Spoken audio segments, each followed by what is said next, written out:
Okay, we are live. Welcome to Esoteric Lectures.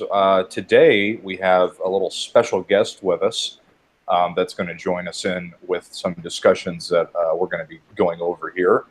And it's always good to have Shining on. Shining, if you wanted to give like a little, if you wanted to say hello to the people on Esoteric Lectures, you're more than welcome to maybe give a little back history on yourself if you feel so inclined. Considering this is a different channel than the ones that you've been a part of, you're more than welcome to. And of course, we have Johnny with us. So we're going to dive into the topics here. So Shining, if you just want to say hello, and then we'll get started. Yeah, greetings, gentlemen, everyone listening in. It's an absolute pleasure and privilege to be talking among such esteemed companies such as Johnny and Element. If you guys haven't heard of me before, I mean, there is a lot of new guys always coming in, but I used to have a channel called Shining Lights, which is what a lot of people still know me as. That channel was shut down, and I started this channel man out of time because people was wondering what happened to me. So I thought, out of courtesy, I'll make a video just explaining a few things. But yeah, me, Element, and Johnny, we've known each other for years. Previously, Johnny was just a commenter, and then he came out of the shadows and started adding to the content. But I think, it's been years now, isn't it? We've been doing this MGTOW manosphere term monk thing going for years, and now you're on for the Esoteric Lectures. So I'm looking forward to seeing where and how this discussion develops. Well, it's always a pleasure to have you on, Shining. Like you said, we've known each other and everybody for a long time, and I think it was in due time that we'd feature you on Esoteric Lectures, and it was something that we've been wanting to do for quite some time, and I think today is that time. So it's always good to have you on, always good to talk to you. Johnny, anything you want to say before we start? Yeah, I'm Johnny Midnight, as always, and co-host of Esoteric Lectures, where all the good men have been taken. Shining, I'm really happy to have you, as I think you're our first guest we've ever allowed onto the show. So that's definitely a landmark for our channel. And we have a lot of things that we want to talk about tonight, especially what's going on in England right now. And we're going to have a little bit of a different perspective, I think, than what you might see on other manosphere or quote-unquote alt-right channels that you might be listening to.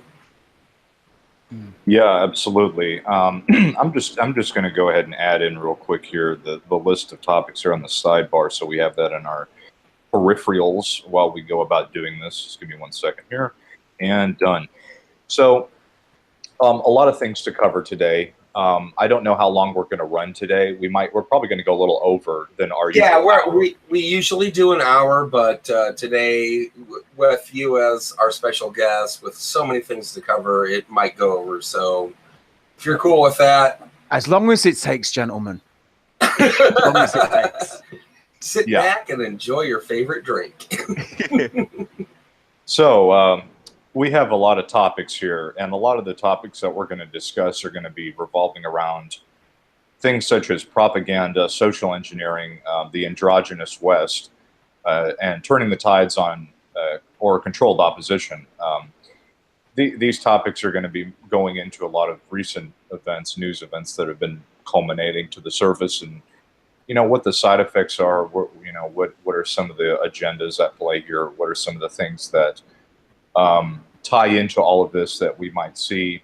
We will be discussing the Tony Robinson issue, and we'll be presenting a different take on it, at least myself personally, in my opinion about it. It probably will be an unfavorable one because I see something a little different maybe than other people might, because everybody seems to be covering that issue, and they're all swaying in one way, and I'm going to kind of move it in a different direction because of what I see. And we're also going to be going over finding information in the difficult age of censorship these days, and how to get that information. It's becoming more and more difficult. We'll also be Johnny will also be going over the Johnny, you wanted to cover the history or the structures of the UK, right? Right, yeah, English culture, British culture in the 21st century, and how it differs from the U.S. And Okay. I want Shining's perspective on that because that's where he lives. So. Okay, and then finally we'll be going over some more of the side effects of the Tony Robinson issue that might be culminating and what we might see out of the public moving forward. So let's get started. Shining, we're going to start off with your list here. Let's dive right into number one, which is Western propaganda archetypes. So Shining, I mean, what kind of motivated you or wanted to discuss this topic? I know that we have a lot of propaganda moving forward, and what was something that you that caught your attention specifically about propaganda that kind of led you to want to bring this up? I think it's just the fact, like, in fact, it all ties in. I mean, everything you mentioned all ties in with the propaganda that we're listening and we're manipulated by, and we're bombarded by. From the marketing of products and services, we see more and more being invasive within our phones, within the you see on your, what you call them over here, we call them posters, but I think over in the US you have another word for it. But and then also on the news as well. And I think the more people latch on to the fact that we are in this matrix, we are being lied to, the more alternative media gets more popular. But the longer that goes on, the more alternative media drifts onto the old propaganda archetypes, that of being what the agenda is, what the political agenda is, what the economic agenda is, and what and the general dynamics of a culture, of a society generally. I mean, they've got this great saying, like, whenever an event happens, you see who benefits from the most of it.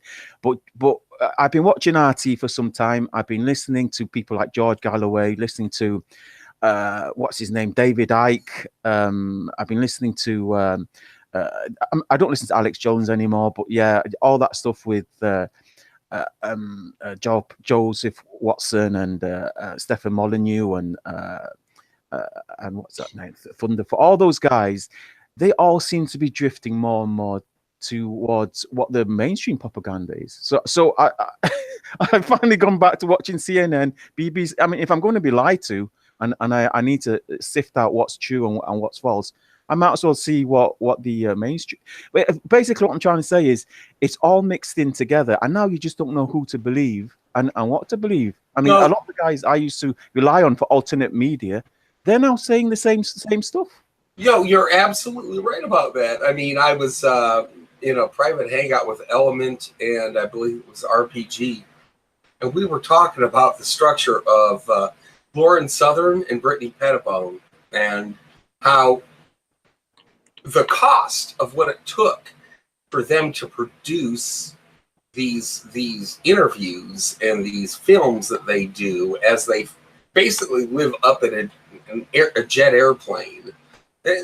Who is funding this? I mean, if Lauren Southern is banned from Patreon and Brittany Pettibone makes $800 off of Patreon a month, you can't afford that on just that kind of a shoestring budget. Not the cameras, the lighting, the travel, the accommodations. I really am very interested in wondering what corporation, and I do say corporation, is buttering their bread, right?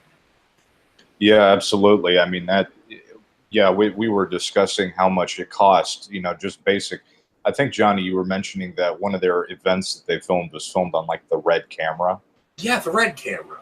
And that camera, like the low end price of a camera like that is about $20,000. That doesn't include just for the base of it, just for the base, not the screws or the lenses or the foggers or anything like that. Yeah, that's a low end version. The higher end version is about $60,000. The lenses each are about $2,000 to $3,000, and that doesn't include the lighting, the sound, or any of that stuff.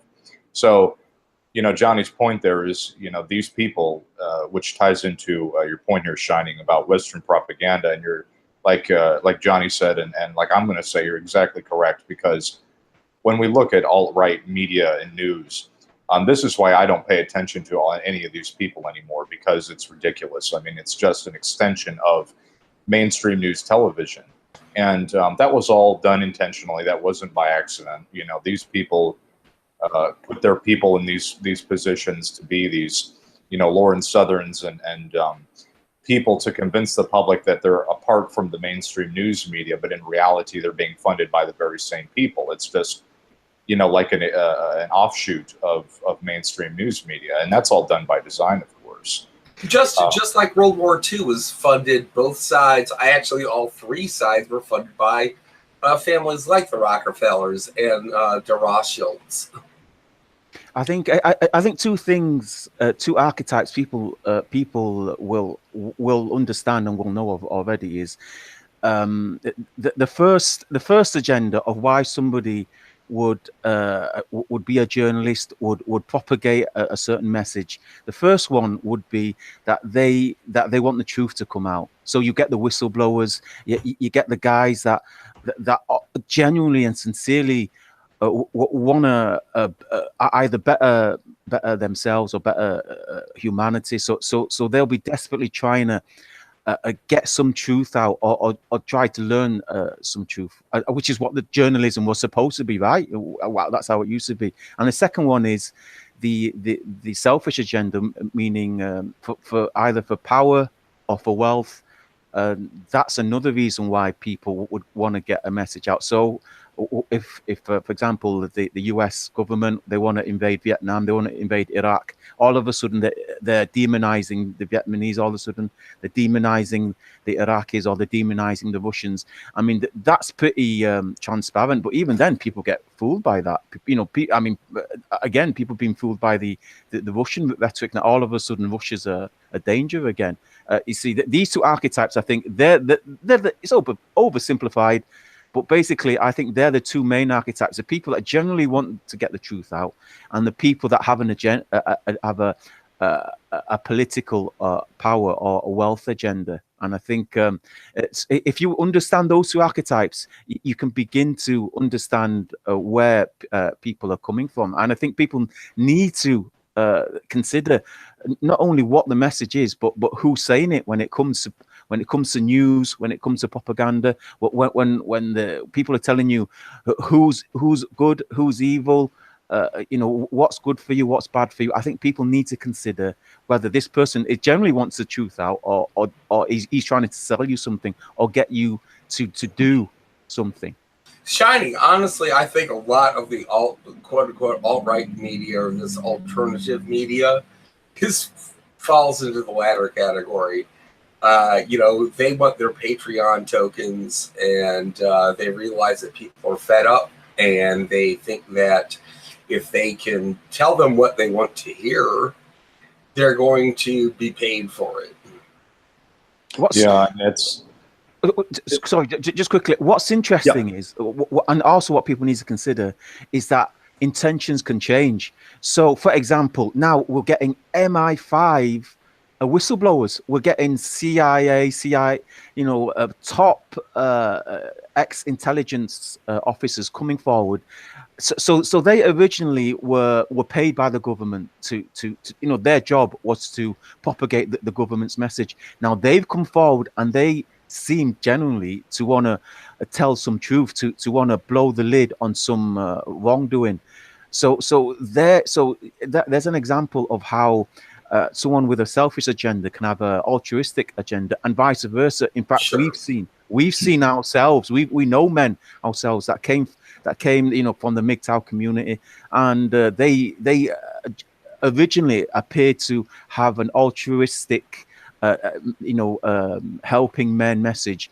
And then when the money started coming in, all of a sudden they started to change. All of a sudden their message started to change. So people need to bear in mind that people can change. People's agenda, people's intention can change from one archetype to another. Well, just to let everybody know who's listening in, we here at Esoteric Lectures are in this only for the money. Obviously. Right. It's all about the money, and how dare you that you did not donate already. But it's all part of the matrix. You know, when we talk about the matrix, this is what I would say. This is one of the core weapons of the matrix, is the perception deception. Obviously, it all starts with the propaganda. They create this environment to make you believe a certain way, to make you hate a certain people, or to love a certain thing, or you know, Right. that's how you can get that's why people, they get addicted to things that are completely bad for them, or they hate something which they need, in fact. It's just like 1984 by George Orwell illustrated the what was it, the 2 Minutes of Hate. Well, it was actually it was called reality control, is what it was. And the reality control was all based upon making sure that the wars that were going on in 1984 with Oceania and Eurasia and all these different places were all under the guise that there was a real war going on, and what they were doing is dropping fake bombs in an empty field next to the city, and they would not allow people to leave that those confines, right? Because they didn't want people to see past that fake world or city that they were living in. And the whole thing about going back to the propaganda of the alt-right, and what we're seeing manifesting now, is all about reality control. They want, the whole purpose for, like you were saying, Shining, to interject these agents in places is so that people's reality, or where I like to call it perception manipulation, is completely controlled, because people will believe one thing, and that will sway how the public move. And so they have to have those people there in order for them to maintain the propaganda. And if they allowed any kind of alternative media without their control, then the whole point of the propaganda machine would be null and void. And so I think a lot of that is because of what we're seeing with the alt-right being an extension. It cannot be emphasized enough just how powerful the perception deception is. But so many, in fact, if I may just delve into popular culture a bit. I remember watching this film. It's a very popular film. You guys will all know this film, but I think for this podcast, we'll try our best not to name drop. It's a very popular film. I remember there was this line, and the line went, you'll be surprised about how many of the truths we hold so dear are all part of perspective. And I remember thinking at the time, that's utter rubbish. It's like there's fact and there's fiction, there's truth and there's falsehood. But to so many of us, the things that we believe in, our religion, our culture, our superiority, our nationality, our borders, what we think is good, what we think is evil. So many of those things are our perception. In fact, it's something we talk about around the manosphere for a long time, and that's sexual need. The fact that the orgasm is all in your head. It is all in your head, and the fact that you can have an orgasm without even touching a woman. It should make you think, what other things that are in my head? What other things that I think that are a necessity, that I take for granted, that I think is harmful for me, or I think will benefit me. How many of those things are in our head? So we cannot underestimate the power of propaganda, and the fact is, it makes men go to war. It makes men murder. It makes men go into recluse. It makes men suicidal. Your perception of your world and of yourself and of your environment very much affects how you act and the things you believe in. Well, I mean, one of the things to do to combat that, though, too, is to change your state of mind, and only through education, through knowledge. I'm talking about real learning. Be a student, not a pupil. Can you attain that different level of knowledge and preserve yourself while you're alive through all of this? And you're going to be alive through all of this from birth to death. This is not going to go away. This system is going to remain, and it's going to be maintained. I hate to say. that also ties in along perfectly with the direction of social engineering.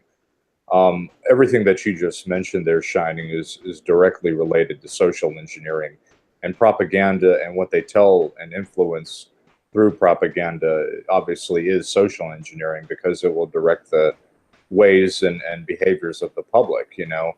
And when we look at all, like, let's say, for example, alt-right or the Patriot movement or any of these type of offshoots of that, we can see, and this might be an unpopular viewpoint, but any kind of group that you're a part of will be manipulated. It's just how they make sure that they keep control over people. And what we see, like with people that are willing to be very patriotic, is the nature of what they're trying to do is not wrong. It's a good, noble cause. But what I think a lot of people fail to realize is that what is the main factor amongst all of groups that want to stand up for, you know, for freedoms and stuff like that, and it's for people to start a war and go to war with people. Well, that's exactly what they want. They want people to go to war, because that's a perfect way to control the population for many different reasons, for destabilization or for whatever. So that's something that people have to always remember, is that any group is used. That's a perfect segue into our a second topic, which you mentioned, social engineering, which is where propaganda leads to. It leads to your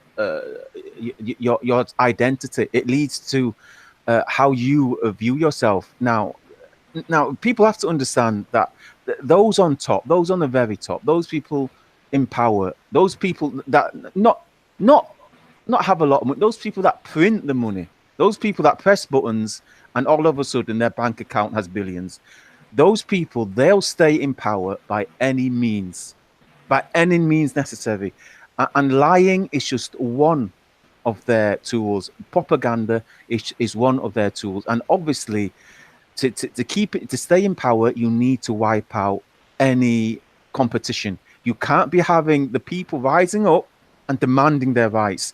And on the micro scale, that means men are disposable. You know, men are taught that their only value is what they can contribute to other people, or contribute. Sure, of course, absolutely, Shining. Take a look at, like, say, a major conglomerate like YouTube.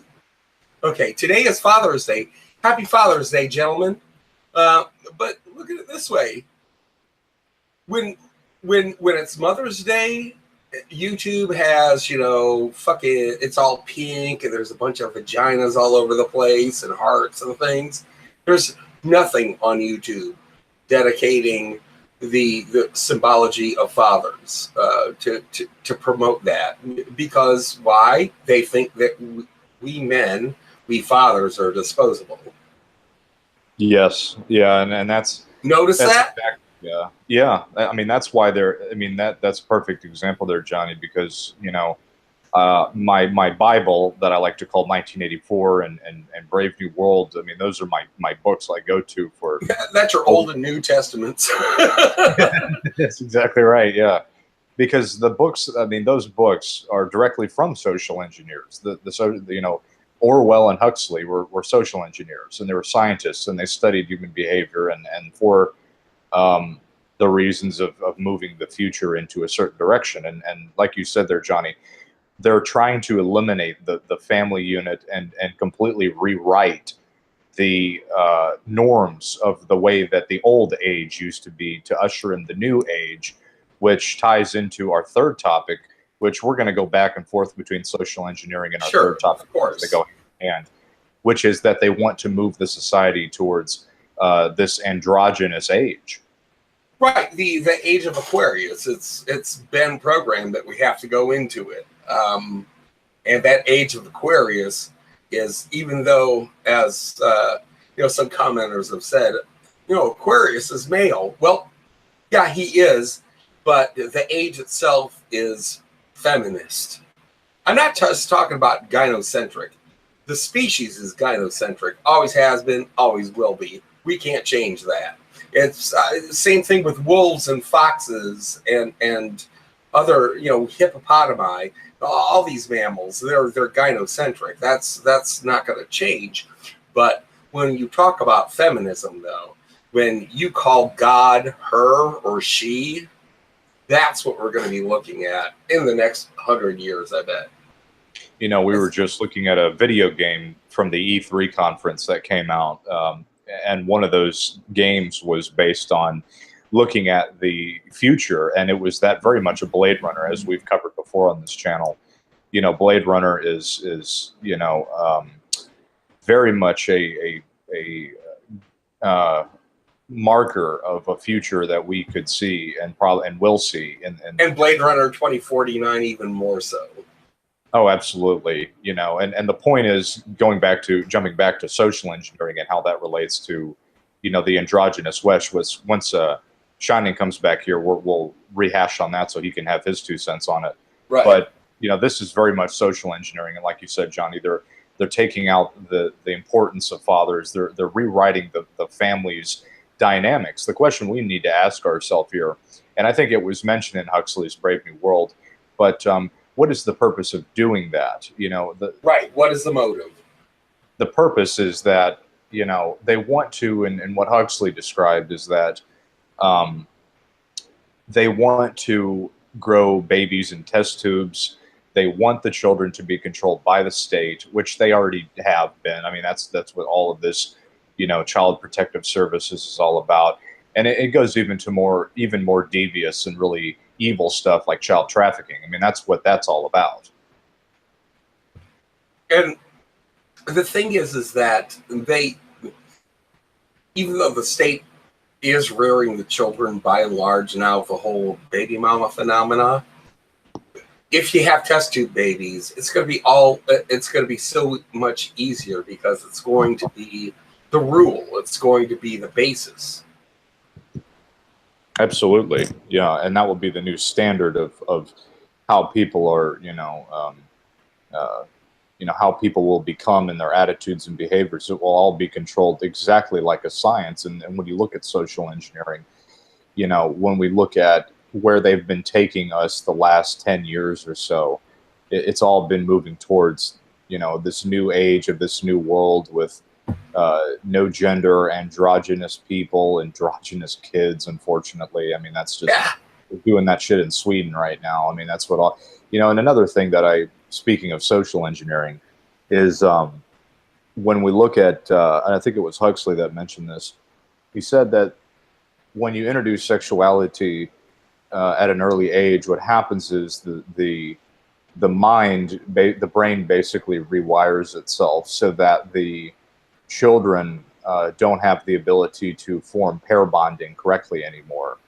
So, you know, let's say, for example, if one person and another person get together and they haven't had a long existing stand of relationships or, you know, hookups or anything, then the pair bonding or the survival aspect between a male and a woman mating is there for a reason, to ensure that the child is raised correctly.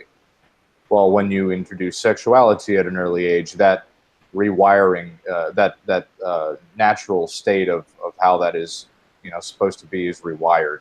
So, you know, we see a lot of women today that have had multiple sex partners, and they can't be in any kind of relationship because their brains have been rewired, because they have access to multiple people. So instead of this is your only person and mate or whatever, now you have a plethora of hundreds of thousands, and there's no stability left in the family at that point. And the thing too, also, I think, is the free availability of pornography, which an 8-year-old can find. You know, some of the craziest stuff out of Germany and Japan for free on the internet. And you know, when I was a kid, when I was 8 years old, you maybe found your dad's Penthouse or Playboy magazine, and you learned what boobies were. You know what I mean?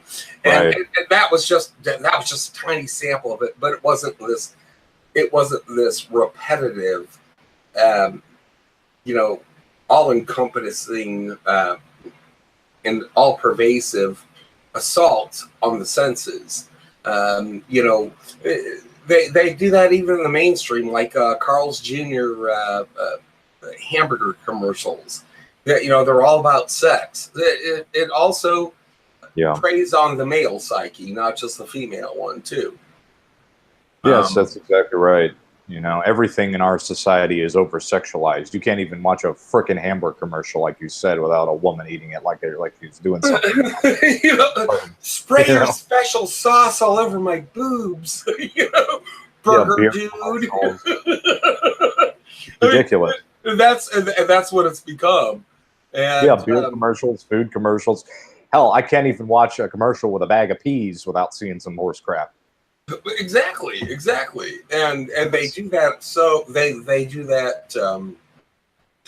You know, they do that deliberately. Even magazines that are mainstream that you get like right at the grocery store racks, like Cosmopolitan, for instance, they have as much nudity now as Playboy did back in 1982. And what's interesting to note about this is the desensitization of what happens when you're constantly exposed to that stuff is that it doesn't have the same effect on you. It's like a drug. You get used to it after a while. And so what happens is when we look at the agenda of them wanting to, you know, 1984 talked about this. They want to move the reproduction and sexual aspect more into the lines of it being not as an important thing in terms of the way that, you know, humans feel about it. So in other words, when you introduce an over-sexualized country and you you know, like we were mentioning, every single commercial that you have out there is just full of this over-sexualized propaganda, then it desensitizes people to want to reproduce, and then people don't feel the need to anymore because they've been exposed to it so much. It doesn't you know, get them off anymore, so they don't want to reproduce. And that's another social engineering aspect to what we find with all this over-sexualization everywhere. Well, yeah, that kind of answers the question I was about to ask. I mean, if they don't want us having sex, why are they constantly reminding us about sex? What is the motive with that? Well, like you said, it becomes a type of overstimulation, desensitization to the act and to the possibility of a rape. And I think that's why it makes it so easy for a lot of men, especially younger men, to go MGTOW. Yeah, I think so too, because you get sick of it. I mean, you just get so tired of the degeneracy. And the thing about it also is that when you don't have that same type of stimulation, then you always have to go further and further. And then what ends up happening is you start falling into degeneracy. And then you have, you know, all the stuff we see now, and you know, with pedophilia and all this stuff. It's like they're trying to get people even more degenerate, and the only way that people can move down that path is to introduce that, I think. And I think that's probably what they're trying to do. And we're not being moralistic busybodies here either. You know, we're not trying to be church ladies by any means. Right. We are criticizing this shift in advertising culture because we know exactly what the motive and the goal of it is, and why they're trying to, you know, why these production companies are making this kind of content. You know, it's crazy too, and it really does affect women a lot, to the point where there was a market for horse and dog dildos. You know, I mean, pardon my language, but there is. You know, yeah. People are making money off of that. Not even that. They have like dragon dildos and like mecha dildos and stuff. It's like, it's insane. Yeah, Shining, I think you're back here. We were just going over the over-sexualization and we're talking about dildos. What we were mentioning about is how we live in such an over-sexualized society, and I was referring to Huxley's book there, and I think it was a statement that he had made at some point that said that when you introduce sexuality at a young age, what happens is the pair bonding aspects of people is no longer there. And so when we look at our society now, we have an over-sexualization. So you know, the whole point of 1984 basically was to get people to stop reproducing, which they could then control by the state. And what a better way to do that than to over-sexualize to the point where the stimulation is no longer there, so that people don't feel the want or the need to engage in that because they're constantly exposed to it. And Johnny made a point that was mentioning, you know, that's just why men go MGTOW, because we're sick of it. You know, you get so sick and tired of the same stuff over and over again because you're constantly hounded by it. It's not why, but it facilitates MGTOW. It makes it easier. It is amazing, don't you think, how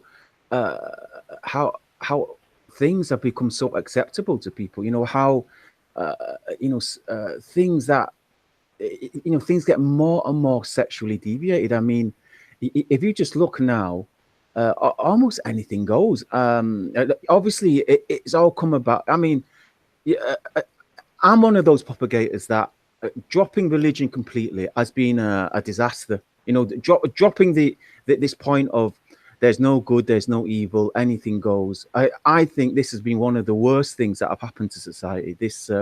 This over atheism. I think they've taken atheism to be another religion, and one of those harms has seeped into the over sexualization and sexual deviancy. I mean, the fact that they're teaching sexual education to 5-year-olds now, and they're proposing teaching it to 2-year-olds as well, and the fact that now heterosexuality is now perverted, and now if you're not somehow doing something different than that, then somehow there's something wrong with you. Yeah, you know, I remember a friend of mine. He come back from San Francisco. He says, if you're not gay there, you're weird. And now there's this transgender thing now where school kids as young as 9 approaching their GP with their mother and asking to have a sex change. Yeah. You know, and yeah, I just showed you a couple of trailers for games, and people that try, people whose job is to try and predict the future, to have some realistic forecast of what's going on in the future. It's all transsexuals and robot fucking. That's that's the future. That's what we've got to look forward to. And the fact that it's now acceptable, and that's what people are looking forward to, and that's what turns people on. Surely that's an indication of where we're heading. I mean, I think that's a great segue into the androgynous West, and that's exactly what it is. We're seeing these, like you said, you had a friend that was in San Francisco. I mean, it seems to me like a lot of these cities are becoming their own little networks of where all this is going on. And like that game we were looking at, it was Cyberpunk 2077, where you have all this kind of androgynous, very gender neutral, nobody has an identity is the point mainly. They don't want people to have an identity. And that turns the fact that they're pushing it into law, it's becoming law now that you are whatever gender you declare yourself to be. I mean, we joked about this. What was it, 2 years ago? How you could put on your card, your medical card, whatever gender you wanted, and the nurse or the staff, they had to address you by that gender. How can you do that without laughing? The fact is, it's becoming so mainstream now, and and it's happened so gradually that people just haven't noticed. People just have not known. And yeah, you mentioned the androgynous. It's amazing how our topics seem to seem to connect from one way to another. But yeah, the robot. I mean, TFM is famous for selling robots, but the market, the robot market, the sexual robot market is booming. I think it's 10 times bigger now than it was 5 years ago. Robot man, yeah. I just saw with obviously I wasn't looking for it, but I just saw another advert for a sex doll. Just when I was researching these topics. And it's personally, it scared the shit out of me. I was looking at this new sex doll. It's another company. and they're making another sex doll, and it's a sex doll specifically for giving just blowjobs. And obviously, they try to make it as realistic as possible. Shiny, did you know that real women are actually using prosthetic breasts and butts? I'm not talking about implants. I'm talking about like over the body prosthetics to make them look more like sex dolls. Mm. Oh my God! I'm not kidding. John, me, you were talking about this. We were saying how in Japan, we used to find in the West how the Japanese had strange sexual fetishes. But if you see where the West is heading now, they're imitating the Japanese like for like. And look where Japan is right now. I mean, herbivore men were the forefront of anything. I'm not ragging on MGTOW by any means. I'm not giving it up. But they were the first to say, hey, let's just forego sex altogether because this has just become completely insane. And I'm going to do my own thing. I'm going to spend my money on my hobbies and live my life that way throughout, until death. Yeah, I wonder if American men and British men realize this. I wonder if they don't realize that how where Japan was, we're heading towards. I mean, just as the Soushaku Kodanshi's, they had their monks, they had their pedophiles, they had their sexual fetishes, and they had their sex dolls. You know, Japan was the forefront of sex dolls, just as where we're heading now. All of a sudden, we're amongst the manosphere. We're having our sex doll sellers. We're having our transgenders. We're having our little kiddie fiddlers. You know, these are all coming out now. You know, and the fact that more and more people are expressing their sexual preferences, for lack of better words, shows. You know, I just saw an article today, now that you mentioned that said sex robot will turn down steamy romps if not in the mood. It says here, Sexbot Samantha ability to say no when demonstrated to an audience of stunned academics at one of the UK's leading science villages. So they're becoming more and more realistic. Do you know what's funny? The argument or the discussion has already begun about whether or not robots have rights.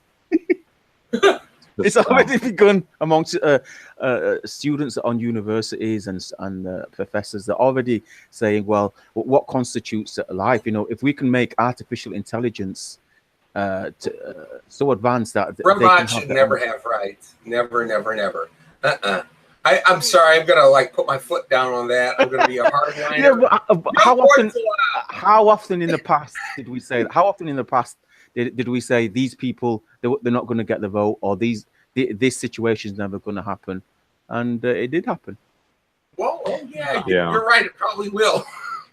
I mean, that just comes to show you right there how, you know, they're pushing all this stuff. And I'm just reading this article, and it says here the robot has sensors hidden under her skin so she can respond to affection like a real life human. She also has the revolutionary electronic brain, which puts her in charge in the bedroom. And they're also making male versions of these things too. Is she going to be hypergamous too? Like she won't put out unless you buy her some new RAM. Oh shit! I want that make this up. Yeah, otherwise you're not getting any. It was our anniversary yesterday, and you did not upgrade my system. You did not upgrade to the latest software, 2.0. You know, I mean, this is ridiculous. But, you know, these people are going to buy into it, you know, and it's all about... It sounds ridiculous to us, but how many of the things that are reality now, what was ridiculous 2 years ago? Well, that's a great point, Shining, because as we see this progression of things like our social engineering, our propaganda, as well as, you know, the main topic we're discussing now, which is the androgyny aspect of it, they're every inch by inch, it's getting farther and farther down the line of what was considered completely absurd and wrong, and now they're pushing it to the point where it's becoming the new normal. And so, what's going to happen 10 years from now? How far is it going to go there? Here's the question, guys. Here's a question I'll put to you: is why where the first question is, what is their end game? What is their goal with all these agendas, with all this propaganda, with the pushing of the transgenderism, with the pushing of the of sexual promiscuity, with the pushing of destruction of the male role model, all this destruction? And the second question is, why are they doing it? You know, where is it heading, and why are they doing it? Good question. What's the motive? Well, first of all, they need total compliance. Why do they need total compliance? Because they have to usher in a new age. They have to completely change the landscape of society to fit this vision of a new age. And unfortunately, like, we as men are not going to benefit from it. Yeah. Yeah, but why would they mix the genders? You know what? You know, I would call it gender confusion.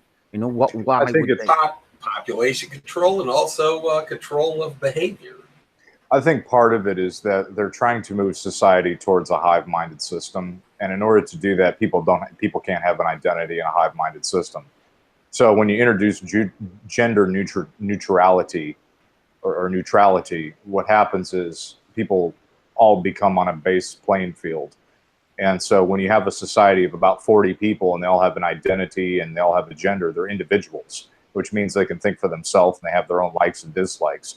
But when, like Johnny said, for complete control, in order for them to eliminate any kind of competition or any kind of one-upmanship that could not only get up on each other in that group, but also authority, they have to have everybody think the same, act the same, be the same at every level, from gender all the way up to their belief system.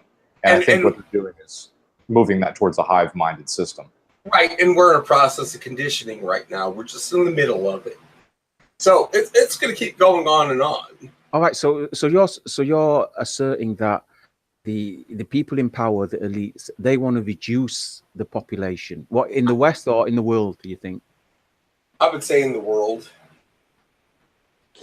Yeah, it's a global thing. It's not just in the West. It's not just in the UK. They're trying to do this the whole world. And I think there's some places that, we look at like the poorer parts of Africa. Are they going to be gender neutral and do the same thing? In some cases, maybe, but in other cases, they're just too far gone. I think those places are going to be done away with. Right. I mean, the thing is that's easier to get rid of them with bombs and diseases.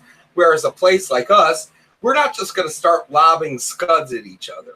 They know we're not going to do that. I'm not going to go and fly, a rocket from Wisconsin to Iowa because they're from a different state. They know we're not going to do that. So how are they going to be able to soften our reproductive rate? Well, they're going to have to do it a little bit sneakier. They're going to have to do it through social engineering. Yeah. I think, well, there's a couple of facts that support that theory. The first one is the fact that they're bombing the shit out of millions of people. That people are getting wiped out in their millions. I mean, like, has anybody left in Syria? Really? Yeah.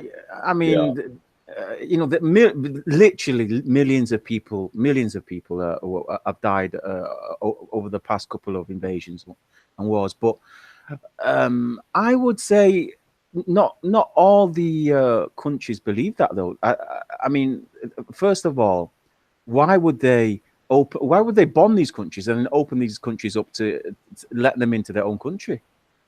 It's very strange. And also, you guys must know that during Chairman Mao's reign, he propagated a large population, which is why China has such a large population now. So I wouldn't say it's the universal philosophy amongst all the ruling elites concerning the transgenderism and the promotion of sexual other sexual deviances. I would say they're doing that because that's what the elites are like. I would say the elites, the people at the top, they're so sexually messed up that this is just part of their environment. I think they're promoting amongst the masses what they themselves are like. That's what I suggest.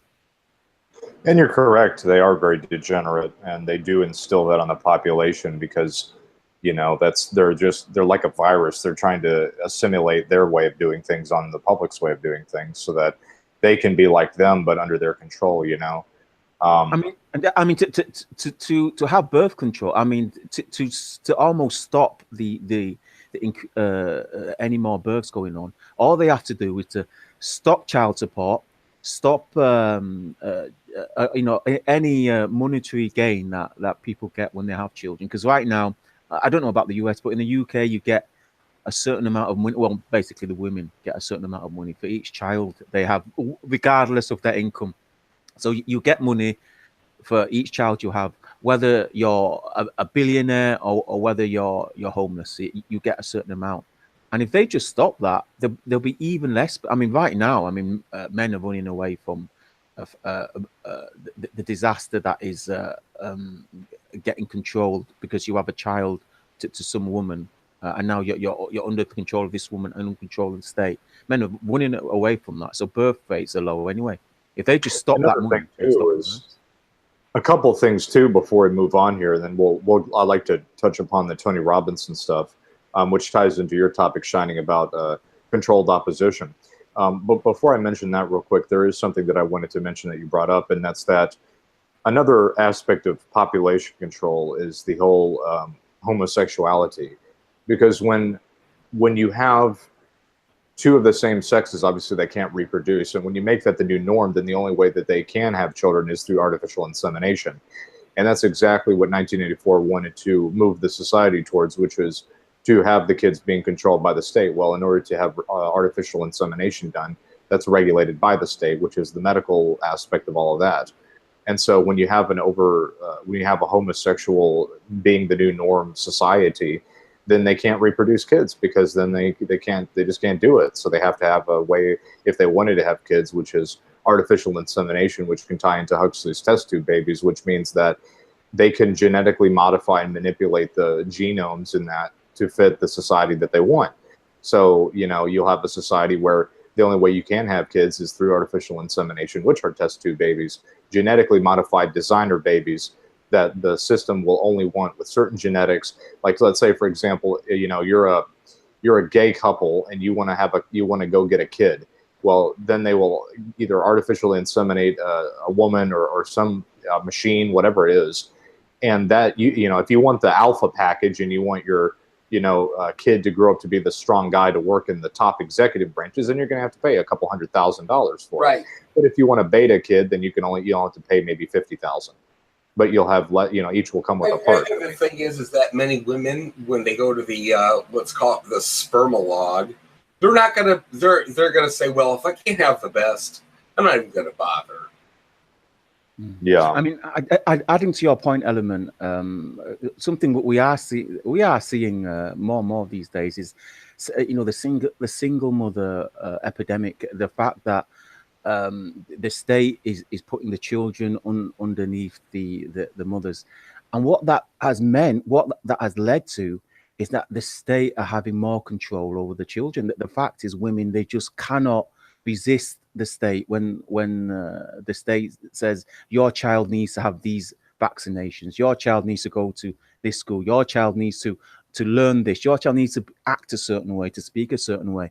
It certainly does seem like the state wants to take complete control of how a child is brought up. But I would add that it's not entirely going to plan. If you see how the youth are being brought up, if you see this current generation, you know, the millennials, they're pretty fucked up. You know, I'm not sure that's what the state wanted. If you see the state of the kids these days, I'm pretty sure that's not what they wanted. Yeah, they're a lot more placid, but I mean, how productive can you be when you're, you know, when you're? Well, I think that's part of the population control aspect. Is that, you know, I was listening to a gentleman that did a lecture back in the 70s that was discussing an event that he had attended of a guy that was on the inside of where the social engineers were planning on taking the world. And one of the things that he had brought up was the subject regarding health and mental well-being, mental, health. And he said that the way that they're doing this is for those people that aren't, this is just the way that he put it, the way that the elites and the social engineers are trying to move things is that those that aren't smart enough to know to eat right, take care of themselves, and be healthy will be done away with. And those that are smart enough to survive will be the ones that are able to get the jobs and will be able to live. And so it might be shining that a lot of the millennial, like you were saying, the mental health of these people is that they made them that way to get it to be done away with them, to weed out the selectable alphas and the epsilons of Huxley's Brave New World philosophy. And yeah, it could be eugenics. They yeah, eugenics. It's not reduction. It's just like you said, separating the wheat from the chaff. And you know, just because you're MGTOW, especially if you're listening in, you're a young man, and you decided that you're MGTOW, does not mean that you're slop. Okay, does not mean that you are incapable of being able to do things that you want to do and succeed in them. And I'm not trying to do this as a pep talk. It's reality. Well, one other thing I want to mention, and then let's move on, is the concept of contraceptions. This was another thing that was mentioned in the guy's lecture. And he said that back in the 80s, I think, or around the 70-80 period, that contraceptives were began to be more open out in the public. So that it used to be that you would go into a drugstore and it would be behind the counter and you would have to ask for it. But what they did is they started putting it out in the open next to food, and gas stations have them, grocery stores have them. You can buy them and find them everywhere. And that was all by design so that people would always have it in the forefront of their mind. It was also for a psychological reason, which was that people would not feel embarrassed to ask for them when they would, think about, having sex. They would always be there and it'd be in the norm, so that increased sexuality would become the state, but it would also be in with always the forefront of contraception, which is the ability to prevent reproduction. So that was a population control method as well. I want to touch upon the Tony Robinson thing. So if anybody isn't aware of this, there's a guy in the UK that basically got arrested, and he was speaking out against the Muslim stuff that was going on in the UK. And this guy was an alt-right guy. Actually, he was just reporting on a sentencing. He was not even reporting on a trial. That's it.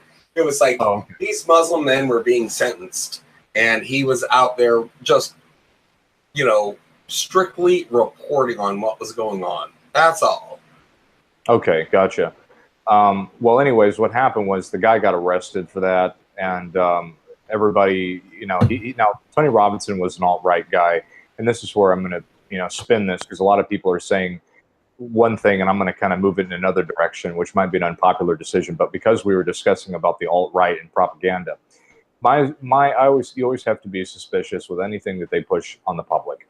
And one of the things that I have a feeling about is that it could be that this guy was working for these people, and all this is just a big show to get people to, freak out and start rioting and lose their minds over something, and it's just another way of controlling the public. That's my take on it. It could just be another thing. And Shining, because you are in that area, I'd like you to maybe say something about that, if what your thoughts are. Well, where do you want me to begin? You want the big version, or you want the short down version? It's up to you, man. You do what you want. There's so many points to point out. First of all, he was arrested because he was already out on license. He'd already committed a previous offense, and this warning triggered a suspended sentence. So he was sentenced for not just for doing this, but for something he did previously. Now, what people need to understand is, even anybody, you can't just stand outside a courtroom and start reporting on a case that's being read. You can't do that. Call it call it perverting the course of justice. Call it undue affecting the due process. The fact is, he was featuring people that were in the process of a court case, and you can't do that. In fact, due to his actions, that those people that were being prosecuted, those people might get let off. The defense might call for mistrial. Right. Yeah, that's what he did, because he reported on people getting prosecuted during the process. They're going to call for a retrial or a mistrial. Yeah, a mistrial. And now the second thing is, reporting on Muslims. Okay, look, these 6-7 guys. What makes them Muslim? First of all, in fact, what's it now? 22 years I've been asking these guys. Any guy from the alt-right, any guy from those people that criticize Muslims, I ask them, can you tell me what a Muslim is? Not in 22 years, not one of them has told me what a Muslim is. They think it's a brown guy. These 6 guys, they declared on their form. 2 of them declared on their form they weren't Muslim. When you get arrested, you fill out a sheet and they ask you what religion you are. 2 of these guys put no religion. So why is everyone saying, well, this is Muslim grooming gangs? Second of all, Stephen Yaxley Lennon, which is Tommy Robinson's one of his other names. He's made out to be some martyr against paedophilia, against child sex grooming. So why didn't he say anything about Lee McMillan? Why didn't he say anything about Richard Price? Why didn't he say no? Why didn't he say anything about Christopher Allen? These 3 people are friends of his. These 3 people are senior members of the EDL that he's mentioned on his Facebook. Oh yeah, I heard about these that. 3 people are convicted child sex groomers. Jesus. Why didn't he say anything about them? He still hasn't said anything about them. Yeah, see, that's my point. Everybody's freaking out about it, saying, "Oh, we have to defend this guy or whatever," but they haven't done the research. I mean, this is indicative to me of just another operation to get people to be, freaking out and start something, whatever that is, so that these people and the alt-right fall in line with what what this guy's saying. He's like trying to crusade people into some kind of civil dispute and some kind of civil altercations and get everybody to do that. What I think it is trying to single people out for resistance. Stephen Yaxley Lennon is on the payroll of the Zionists, the Zionist agenda. This is something that's well documented. He was during during his late teens, he was your regular football hooligan, going around kicking people in the teeth because they didn't support the right football team. He was invited to Israel for a short stay. When he came back, all of a sudden he's this crusading against the Islamic invasion. All of a sudden he started talking like this. Now, if people were following him on his Facebook page during that stage, they'll remember there was a period a few years ago when he declared himself free from that. He started saying, no, Muslims are our neighbors. Muslims are just normal people like everybody. I condemn any racists that attack Muslims, that attack mosques. This video is still on Facebook. It's still floating about Facebook. During this period, the Zionist lobby dropped his pay. They stopped paying him, and then last year or the year before. Wait, he's on the take for the Mossad, basically. He's on the take. Guys, why don't you follow Stephen Yaxley Lennon from the beginning, and you see how it progressed? He's no martyr for white power. He's no martyr for white flight. He'd sooner kill a white man than if he was paid to than a so-called brown Muslim. Yeah, well, there you have it, people. Don't again. It's perception deception. People are.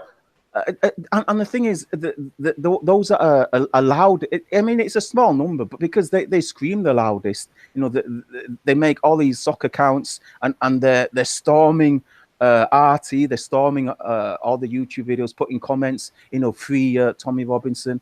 So it's made to seem like oh wow, there's this guy, freedom of speech. Why didn't he speak out against it? His friends, when his friends were child sex grooming. You know, and this is my point here, you know, and this goes into the second thing here, which is why, you know, it's becoming more and more difficult for us to get information reliably, you know, because there's so much deception out there. And as we move towards this age of, you know, control, it's getting more and more difficult to get this kind of reliable information. But the thing is that people have to do their research. You know, it's available, but, you know, people are lazy. They don't want to do that research. Go search those names. Lee McMillan, spelled Leigh.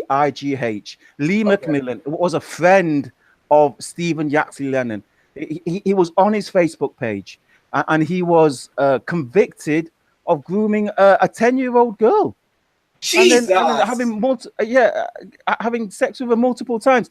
Go Google, go research Richard Price, a senior member of his EDL team, while he was the so-called leader of the EDL. Well, I mean, also think, I mean, like, I've heard that the EDL is also really big into drug pushing too. So I mean, the fact that so many people have been they're a gang. They're not a political officer. Go look up Christopher Allen, another member of the EDL. I don't know how. I think he's like 56-year-old. He was having sex with a 13-year-old girl. Oh man, a 13-year-old girl that was that was the daughter of another member of the EDL. Yeah, jeez. You know, why didn't he speak out against that? In fact, nobody even knows it. You know, people supporting Tommy, but they don't even know about these people. Yeah, I mean, that just comes to show you right there, you know, any time that they push anything in the mainstream news where people are all up in arms and you see all the alt-right people covering it, I immediately am skeptical. Questioning. Yeah, exactly, because there's a reason why they want the public to do it, because it's propaganda and it's a lie. And all these people. Okay, I have to add, guys, don't get me wrong. I think those guys caught kiddie fiddling in Rochdale, kiddie fiddling in Rotherham. Those Asian guys, yeah, they should go down. They should be sentenced. They should be. But the fact that you're saying, well, this is what Islam teaches, this is what Muslims do, it's false. It's a lie. Because most of these guys weren't Muslims. Well, I mean, it's the same thing about the Catholics, whom I have no love for. But the thing is that not every Catholic priest is going to bang an altar boy. Yeah, I mean, the fact that they're using this, I mean, you have to ask yourself, why are they selling this agenda? And it's because Israel is slaughtering Palestinians. The more you hate Muslims, the more slaughter they can get away with. Again, the propaganda engine. And the thing is, that people say, well, so what? You know, these are just people. But it's listen. Do you guys not realize it comes home? All this shit comes home. When the Israeli security services started training the U.S. police, when all the weapons that weren't used in Iraq went over to the police force, who do you think suffered then? You know, that's why the police force are just shooting people in the face, and they say, "Oh, I thought he had a gun." You know, this is why, you know, you reap what you sow. You have to realize that you're being manipulated on a wide scale, and it comes home. You know, they call it the chickens come home to roost. Right. Yeah. Well, that just comes to show, you know, we're moving towards this age. It's becoming more and more difficult to you know, part of it is that people don't do the research, but I think also part of it is that the information is getting more and more tightly controlled for, you know, people to find, because, you know, it's like certain things that I find, like, it's hard for me to find good, reliable geopolitical information without it being a spin on, you know, any of the alt-right people, where it's about social this, you know, social justice this. It's just annoying. To get anything, to get anything verasable, we have to go like deep underground, and it's kind of funny too. I mean, you take a look at Rebel Media, you know, Ezra Levant, he's a Zionist. Take a look at Ben Shapiro, he's a Zionist. That, you know, they're all these alt-right figureheads, and again, Who is buttering your bread? Follow the money. Where is it coming from? Well, I think Yeah, it has to be pulled out. I think we have to point to the elephant in the room. Right. For some reason, so many of these deceptions, so many of this propaganda, it all seems to center around the Zionists. It all seems to center around Israel and how basically Israel is wiping out an entire nation for supplanting their culture. Multiple nations. Yeah. And now somehow they've got Saudi Arabia on board. What happened to Saudi Arabia being an enemy to America? Now, because they've signed an agreement with Israel, now the Saudis are okay now. Yeah. Well, it's the Ministry of Truth. You know, they have their agents everywhere. There's something going on over there. There's something going on. I don't claim to have all the answers, but for some reason, America and Britain is being cannibalized for the sake of Israel. You know, they're still pouring money in to Israel, despite the fact you've got millions of homeless over in the US. But for some reason, I think the reason behind that is probably it's probably a biblical religious reason why they're doing that. There's something like you said, there's something going on over there that they have to do something, and I think it's on a level beyond politics. It's on a level beyond a war. Well, it's esoteric. Yeah, it's on that level. There is something beyond all of this stuff on the surface that's going on out there, and what that is, I don't really know, but I know it has to do with some, you know, on the level of the devil and possibly the Antichrist. I don't know. I'm not saying I do, but there seems to be multiple agendas concerning Israel. The first one being money and power. Now, if you want to be president of the United States, if you want to be prime minister of the UK, you have to be pro-Zionist. You have to be. Donald Trump, 100%, he was pro-Zionist. In fact, he recently moved the US embassy to the occupied portion of Jerusalem, something that was contested for the longest time. Second of all, it's about money.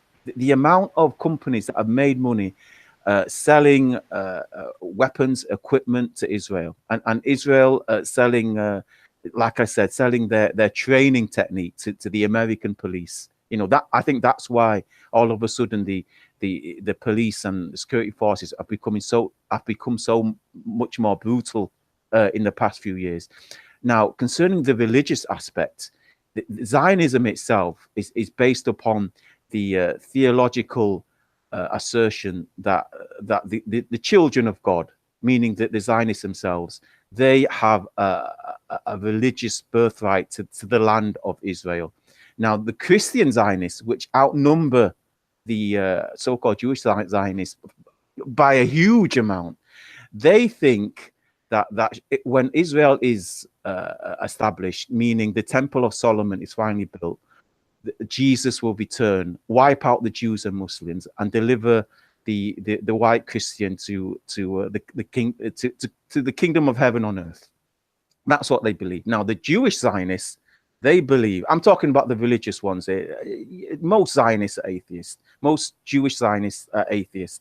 But the religious ones, they believe when the Temple of Solomon is built, the actual Christ, so they're actually waiting for Jesus themselves. They think the Jesus of Nazareth that came 2,000 years ago was a fake. They think building the Temple of Solomon will bring about their savior, will bring about the anointed one. Right, the third temple. Actually, I do not think that many Ashkenazi or Zionist Jews actually are atheists. They use as a front, but but most they go to temple. Yeah, they go to temple, but I'm saying most people that call themselves Jews, just as most people that call themselves Christian, they're atheists. Let me ask you this: how many people that celebrate Christmas are Christians? Fewer and fewer every year. The fact is, people they practice this. People that they can practice the Sabbath. People they can practice Christmas and stuff like that. But when you actually ask them, do you believe in God? They say no. But do you read the Bible? Do you read the Torah, or do you believe it? They say no. And it's saying with Muslims, believe. I've been talking to these guys for decades now. Most of them, they don't really believe in it. It's only when they're pushed. It's only when they say, oh yeah, all Roman Catholic priests, the pedophiles, all of a sudden, you trigger something within them. When you start saying, all Jews, they're responsible for all the evil that's going on. All of a sudden, all these previously atheistic Jews, all of a sudden they become religious. And that's the same with Muslims. When you start saying, oh, we need to kill all the Muslims, previously people that were just Pakistani or Arab or Indian, all of a sudden they become religious. When you start pushing people's buttons and you force them to take a side, that's when things start going, as they say, extremist. When you start pushing people to say, look, you're with us or against us. And unfortunately, I think that's the agenda for the podcast. It's all about creating chaos that they feed off of, and that's a big tenet of why all this stuff that we see going on with volcanoes and earthquakes and all this stuff. It's about creating chaos that higher level aspects of what's going on feed off of. And I think a lot of that has to do with that. And the more chaos, the better. I think it's part of what this Tony Robbins thing was, is great chaos. The more chaos at any point that they can feel chaos, they want it. Because chaos is something that makes the world go round in a way. This world is based on chaos and entropy, as Johnny and I have said before. And that is, a main reason, of what makes this thing. It's controlled order out of chaos, and as Johnny and I have mentioned, these people are the stewards of this reality. I think there's something to that, but because I was listening to somebody, and they were saying that the government create a problem, and then the government offer the solution. So then the government always keep themselves in the loop. It's like controlled opposition. It's the Hegelian dialectic, exactly. I mean, the thing is that somebody like me who's out of the loop or element, we could write an album or a book or, a comic book or create a film, It's not, or even a podcast, and it's not going to do anything to change the perception of reality. However, if you do have that kind of backing, you are in that kind of club, you're able to create that kind of change. Now, like Ellen was saying, the people we were talking about are stewards of this reality. They have that ability, they have those resources, they have that know-how, and they're going to do what they can to not cure entropy, but treat it. You can't cure entropy. Entropy it's just a physical force that everything is going to rot. Now, the only it's like trying to build a garden in the abyss. Right. Yeah, pretty much. That's a great way to put it, actually. And, you have to maintain it over and over and over again. Sorry, guys, I have to mention this, otherwise I'm gonna get into trouble. Now, okay. I just mentioned about the Temple of Solomon. I have to mention the third option, the Orthodox Christians, or the Christian, the Christian scholars, the ultra Orthodox Jews, I should say, and the Orthodox Muslims. They have been preventing the building of the Temple of Solomon because they believe when that temple is built, the Antichrist will come. Sounds like the Samsonite option to me. Yeah, so that's the third one. You ever heard of that before, Shining? The Samsonite option? The Samson option. Yeah, oh boy. Oh boy. Okay, here's the thing. Every nuclear capable nation, from France to the United States, China, Russia, you name it, they have to disclose how many nukes do you have. The only nation on the earth that does not have to disclose that number is Israel. Yeah, there's something going on there. There's something going on with that area of land. They seem to be outside of all international law. there's so much resources being poured into that from America and from America's allies. There's something going on there. There's no denying that. And the fact that it's been going on for 70 years now. 70 years. I think I'm just going to take a wild guess, and because all of they're doing all this stuff in that area, I'm going to take a really wild guess, and it's not really that wild. That probably that's like the home of the devil, and that's why they're doing all that. Something's going to come out. Well, a portal, yeah, a portal into hell or something. That's where. That is probably where. And this just reminded me of something. There are 3 gateways to hell. If people didn't know this. One of them is in the desert, one of them is in the ocean, and one of them is in Jerusalem.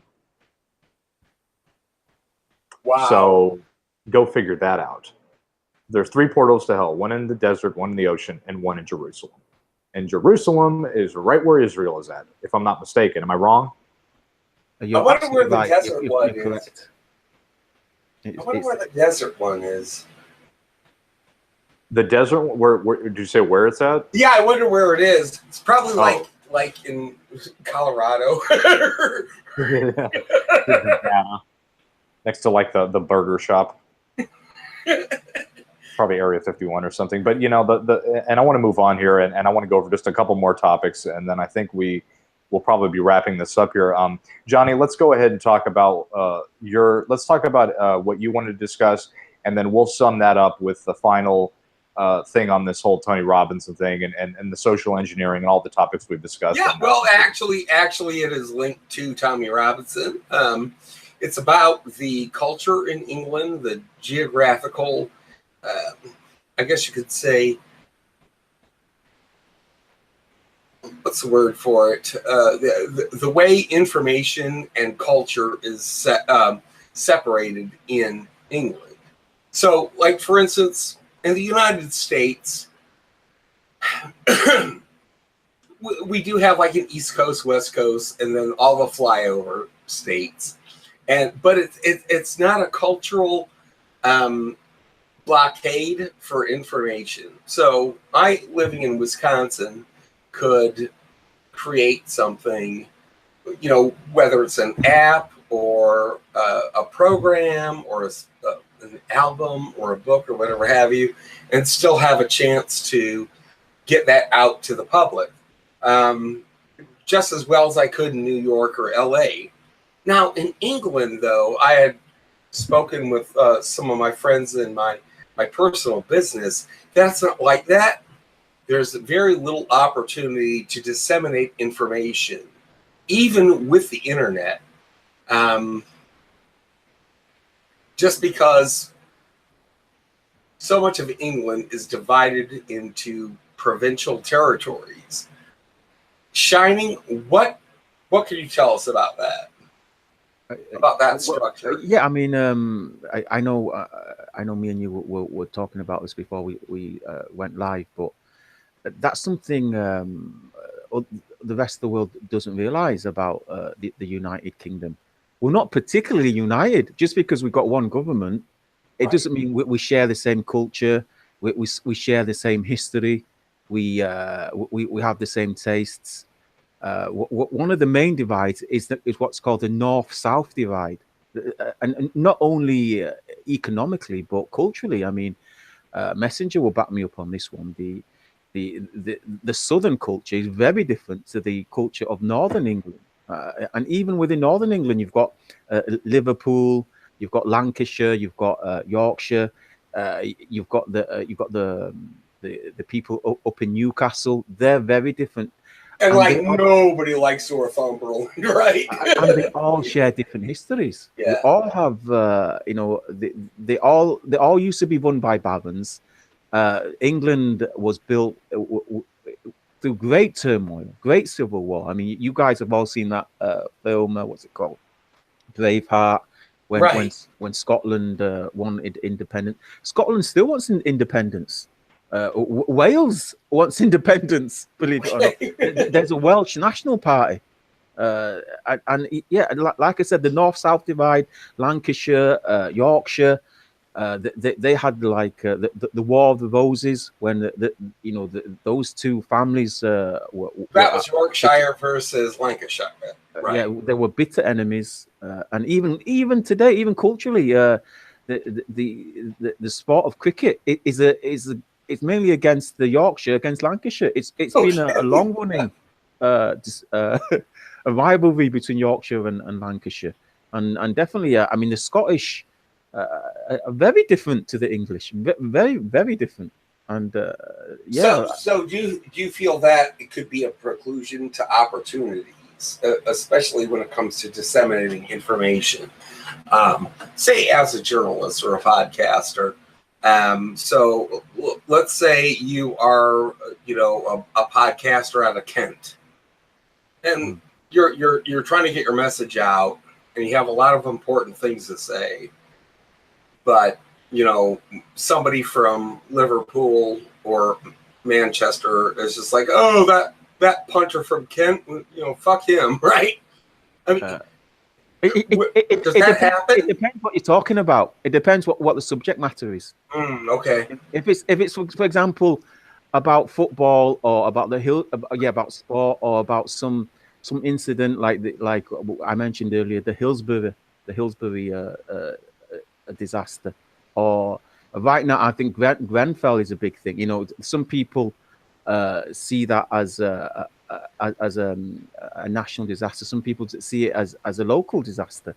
There is that dynamic. It depends what you're talking about. I mean, was there something specific in your book or specific? No, not really. I was just like thinking about like trying to take your message, whatever it may be, and trying to get that kind of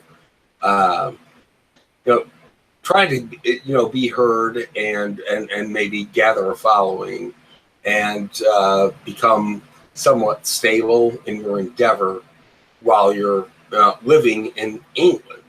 And the thing is that, okay, let's take Tommy Robinson, for instance. Yeah. Here's somebody that has been what many perceive to be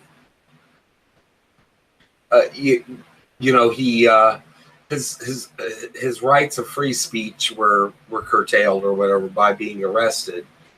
But and we had spoken earlier about that. Well, maybe not so, but either way, if some podcaster out of Kent decided to talk about that, would there be any kind of unity with other provinces within England? No, I think that people are confused about the topic of freedom of speech and the topic of Tommy Robinson. I think most people, and I like to think good of people. Most people realize, and especially nowadays, that you have to take news with a pinch of salt. You don't know if you've been told the whole story. You don't know if you've been told an accurate story. Absolutely. The topic of freedom of speech is a universal topic. Everybody believes in freedom of speech, but then comes the other issues attached to freedom of speech. Like, can I just start saying lies, saying slander, just start accusing people of stuff? Right. I mean, that's kind of like that's kind of like what I was telling Johnny a couple weeks back. We were discussing the Statue of Liberty. Well, you know what liberty is. Liberty doesn't mean freedom. It means limited freedom. So the Statue of Liberty is the statue of limited. I mean, yeah. What do people know? People don't know that. And to continue on that, when people actually look into the Tommy Robinson issue, they realize that he wasn't prevented from freedom of speech. He was prevented from perverting the course of justice. But like I said, they're now talking about a mistrial because he revealed information about the defendants. Well, I think what it just comes to show us, and this is a lesson that we all need to remember here, is that, anytime that we see this stuff go on, you always have to be suspect. Anytime there's a big mass thing and it's all over the news and all the alt-right people are coming in, we've established here in the podcast, going back here a minute ago, that we were discussing propaganda, we were discussing the alt-right, we were discussing how these are just nothing more than extensions of mainstream news media. And because of that, You know, it's not to be trusted. Okay, so people should realize it's not difficult for people to look this up. People should realize now that Tommy Robinson is on the payroll of Zionists. Zionist meaning Israel. So isn't it curious how this just came about during one of the worst massacres in Israeli history? The worst massacres. Oh man! Wow, this is mind blowing. Wow, I never even thought about that. Could you say that again, just so that people could make sure you heard that? I'm sorry. Yeah, go on. Yeah, isn't it curious that this occurred during one of the worst massacres that Israel has committed against the unarmed civilian population that was protesting at the change of embassy location by Donald Trump, by moving the embassy, the American embassy, to Jerusalem, something that was agreed decades ago. What is it now? 113 unarmed men, women, and children protesting, holding banners and placards. And this is right when the Tony Robinson thing happened. Okay, so over 1,000 people, over 1,000 people are injured, 113 dead. And little kids, you know, and chemical weapons were used. White phosphorus. Oh my God! Was used on civilians protesting, but because now, but because now Tommy Robinson he's calling out you know, Pakistani pedophiles. Now it's all right it's now become okay. You know, little babies getting killed, you know, getting gassed in a tent. He's okay now. I have not made that connection until now. That is mind blowing. Well, I'm glad that you brought that up, Shining. That's very, very important. I think that sums up the whole Tony Robinson thing right there. I mean, so basically what's happening there is that what they did was they played out that event, but they did it in such a way that the public were now involved in carrying on an event that happened back then, except it wasn't all this, you know, they didn't throw gas in the streets, but what they're doing is they're promoting and worshiping that event that happened through. They made an information shield element. Oh my God. Jesus. These fucking people are crazy. Oh, wow. Yeah, Shining. I did not make that connection. Sorry for the interruption. I'll tell you what's even worse. I'll tell you something that added salt to the wound. The fact that the UN is so it's so, what's the word now? It's so incompetent. The fact they try to roll out a what's it called when they try to press an order in the UN. They try to call for the protection. It's some order. It's something. Well, an edict. Yeah. But anyway, they said we need to protect the Palestinian people. Every nation agreed. All nations, all the UN attendees agreed to it, except for America. And they stopped. It was just calling upon preventing Palestinian deaths or protecting the Palestinian people. This segues into the final here, and we'll finish it up with what you're saying, Shining, and we'll go into that just a little bit more before we run out of time here. That, you know, I mentioned on my topic list, I said what we might expect moving forward with the propaganda and the effects of the public from these things like the Tony Robinson issue. Could this be the thing that sparks violence, or more importantly, will people even care or do anything about it? Well, obviously they did something about it, but it wasn't the right action now, was it? It was just the promotion of the very event that you mentioned, which was just like Johnny said, it's mind-blowing. Allow me just to say this to the people that have fallen for this propaganda. Guys, you have to understand that most Muslims are not brown. Most Muslims are white, or Oriental. There's something like 300 million Chinese, Malaysian, Indonesian Muslims. There's something like 400 million white Muslims. In Russia. Yeah, Russia. People don't realize during World War II, 40 million Muslims were killed in the Caucasus fighting the Nazis. And that's not to mention the the millions of indigenous British and American Muslims. And many Muslims were Nazis as well. Yeah, you see, when people think there's this divide against Muslims and non-Muslims, it's a false divide. Muslims are just as diverse as Christians and Jews. Sadly, this is not something I'm saying I'm proud about. The fact is, there's not this allegiance to the Quran and Islam that people think Muslims have. Muslims are just sad. I'm sad to say, are just as messed up as Christians and Jews. That's just the fact. Yeah, it's all controlled. They're not going to allow people to have something that actually makes something happen. That's not allowed. If you start attacking Muslims, you will just as if you started attacking Christians, you will unite them all. It's a self-fulfilling prophecy. For example, if I said, or if a movement started that saying, "Oh, Christians are all evil; they're all part of this evil death cult," all of a sudden you'll find Christian fundamentalism rising. Yeah, the same with Jews as well. If you start saying, "Oh, all Jews need to be all part of a death cult," all of a sudden you start finding Christian, Jewish fundamentalism and. Same thing with Gnostics like myself. I mean, we have so many sects. We actually have satanic Gnostics. Yeah, they're called Theosophists. Yeah, Theosophists. I think people should people need to think, and I think they will come to that conclusion, and they will realize that it's a self-fulfilling prophecy. Violence breeds violence. That you mentioned there, Shining, that I just realized, and I forgot to put this in, but it just came because you mentioned that.